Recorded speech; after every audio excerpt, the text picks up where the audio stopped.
Ki Hajar Dewantara bahwasanya guru berpihak kepada murid, itu arti kata bahwasanya kita harus memahami sifat-sifat anak tersebut, bagaimana caranya agar anak tersebut bisa menerima proses pembelajaran dengan baik dan bisa menerima hal-hal positif terhadap pembelajaran.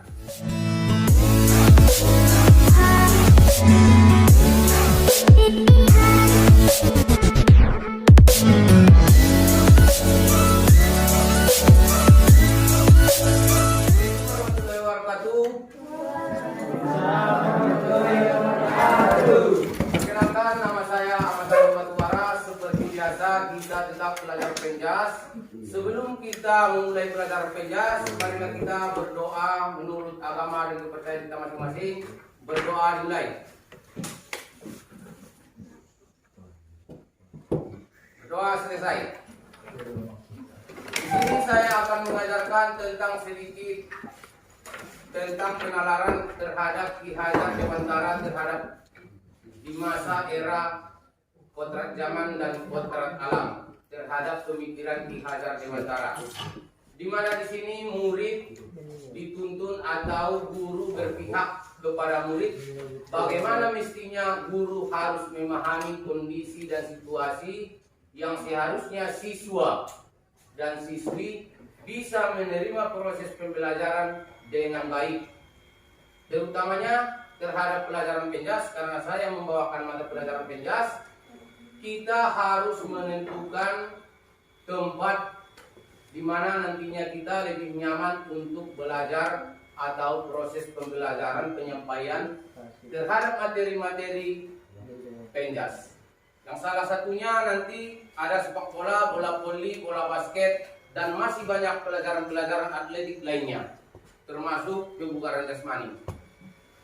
Dan di sini yang dimaksudkan tadi Ki Hajar Dewantara bahwasanya guru berpihak kepada murid, itu arti kata bahwasanya kita harus memahami sifat-sifat anak tersebut, bagaimana caranya agar anak tersebut bisa menerima proses pembelajaran dengan baik dan bisa menerima hal-hal positif terhadap pembelajaran. Kemudian seperti Ki Hajar Dewantara mengatakan dalam semboyannya, ingarso sungtulodo ingma dia manguntarso tuturi handayani. Di sini arti kata ingarso sungtulodo ini adalah teladan.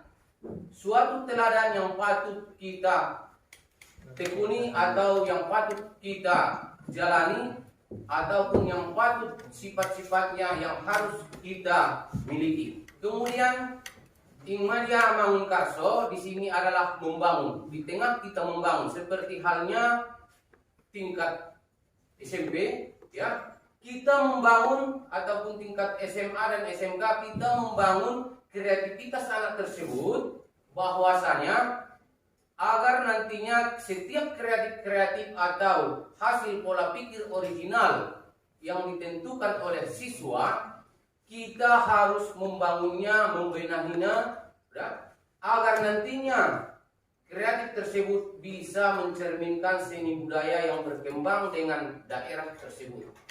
Kemudian selanjutnya tuturi handayani. Di sini adalah dorongan. Kita memberikan dorongan kepada siswa kita, baik dia berbentuk sarana dan prasarana, kita harus melengkapinya dengan sistem yang lebih positif agar nantinya berkembang suatu karya-karya baru dari sekolah kita, dan kemudian bisa siswa dan siswi kita mengembangkannya secara intelektual dan bisa menggunakan ilmu teknologi seperti HP, laptop, dan lain-lainnya yang bisa mendukung untuk kesuksesan dirinya untuk memenuhi jenjang pendidikan. Inilah salah satu dari filosofi terhadap Ki Hajar Dewantara. Di sini anak-anak sekalian, di era 4.0 ini, di abad 21, kita jangan ketinggalan terhadap dunia teknologi. Di mana di zaman ini, selain berhubungan dengan COVID-19, kita juga proses pembelajarannya yang biasa dari normal menjadi abnormal diganti dengan daring. Kemudian kita mempergunakan alat komunikasi seperti HP, dan dari pusat Kemdikbud memberikan kita paket secara gratis untuk bisa membuka pelajaran-pelajaran yang mana tahu nantinya yang kurang bisa dimengerti atau kurang dipahami oleh guru, yang memberikan kepada siswa agar siswanya bisa secara intelektual dan bisa mencari solusi terhadap komunikasi melalui gadget ataupun Gmail yang bisa menekuni atau membimbing anak tersebut terhadap proses pembelajaran yang lebih aktif.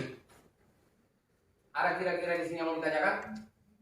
Inilah salah satu contoh keteladanan kita yang harus kita contoh terhadap Ki Hajar Dewantara. Para semboyannya tadi ibaratkan sebuah padi. Petani di dalam bercocok tanam, apalagi kalian jurusan ATPH, bercocok tanam salah satunya jurusan kalian, iya kan? Iya kan? Salah satu bercocok tanam kita misalkan sebuah apa kira-kira? Sayuran. Sayuran apa misalnya yang Anda inginkan Anda tanam? Bayam. Coba Anda misalnya menabur benih-benih bayam. Sebelum Anda menabur benih-benih bayam tersebut, Anda melaksanakan yang pertama apa? Penyediaan lahan, kemudian pengolahan, pemeliharaan atau penyamaian, kemudian memisahkan ke tempat penanamannya masing-masing, ya kan? Jadi disinilah langkah-langkah yang paling utama yang harus kita jalani.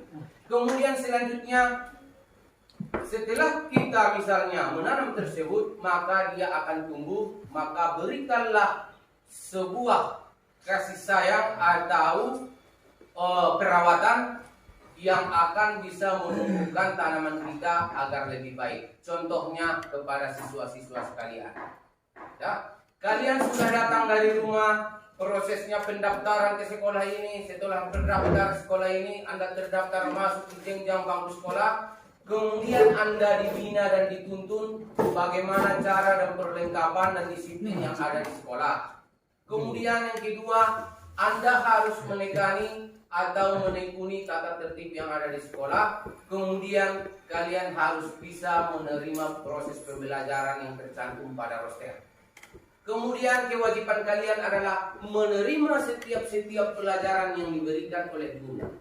Dan kami di sini ibaratkan sebagai petani ataupun guru, sebagai halnya kita merawat tanaman tersebut, dan kita harus membimbing anak kita ataupun tanaman kita agar tumbuh kembangnya lebih bagus dan lebih berkualitas. Salah satu contohnya, karena kita jurusan ATPH pertanian, maka pertama sekali kita menyediakan pupuk. Pupuk, kemudian mencukupi kadar air. Berarti kami di sini sebagai guru, kami harus mencukupi proses pembelajaran tersebut terhadap kalian. Bagaimana nantinya mestinya Anda bisa menerima proses pembelajaran tersebut dan bisa Anda kuasai setelah nantinya Anda beranjak tamat dari SMK, dan Anda bisa bersosial, berkreativitas, dan bisa bekerja di tempat-tempat perusahaan yang semestinya Anda inginkan di tempatnya. Seperti halnya jam. Jam selalu berputar setiap hari mengelilingi angka yang sama, akan tetapi selalu bertambah angkanya walaupun dia mengelilingi angka yang sama. Contoh, misalnya jam 1 malam itu 001, ya kan? Pertama, 00 adalah jam tengah malam. Ya, setelah bergesernya waktu dari 00 tersebut maka akan berputar menjadi angka 1. Ini adalah pagi. Kemudian berputar angka 2, 3, 4, 5, 6, 7, 8, 9, 10, 11. Kemudian di sini 12. Iya kan? Pas kan? Ini adalah WIB. Waktu Indonesia. Di pagi hari kita masuk 00 tadi. Kemudian berputar 1, 2, 3, 4, 5, 6, 7, 8, 9, 10, 11. Kemudian jam 12 siang. Maka ini nanti setelah siang maka akan berubah angkanya, maka akan bertambah angkanya menjadi angka 1 tersebut menjadi angka berapa? Angka 13. Iya kan? Begitu selanjutnya, walaupun angka yang sama, jarum panjang atau jarum jam tersebut mengelilingi angka yang sama, akan tetapi angka yang dikelilingi sama tapi bilangannya berbeda. Seperti itulah halnya kita hidup di dunia ini. Walaupun di satu tempat kita singgahi, ya, walaupun di satu tempat kita singgahi, akan tetapi kita usahakan nilai-nilai positif dan hal-hal yang intelektual dan kreativitas kita akan semakin ditambahkan, jangan semakin dikurangi. Ya, seperti itulah halnya. Ibaratkanlah Anda itu seperti jam, ya, berputar mengelilingi sumbunya, akan tetapi melewati angka yang sama, akan tetapi melewati jumlah yang berbeda. Jadi usahakanlah kita di dalam bangku sekolah ini tetap di kelas yang sama, teman yang sama, tapi usahakanlah ilmu kalian itu tetap bertambah. Bisa dipahami kira-kira? Bisa, Pak. Ya kan? Mungkin sampai di sini pemberitahuan saya terhadap filosofi pendidikan Ki Hajar Dewantara, yang mana dianggap di sini adalah sebagai bapak pendidikan. Ingarso Sungtulodo, Ingmadio, Mangunkarso, Tuturi Handayani. Assalamualaikum warahmatullahi wabarakatuh. Waalaikumsalam.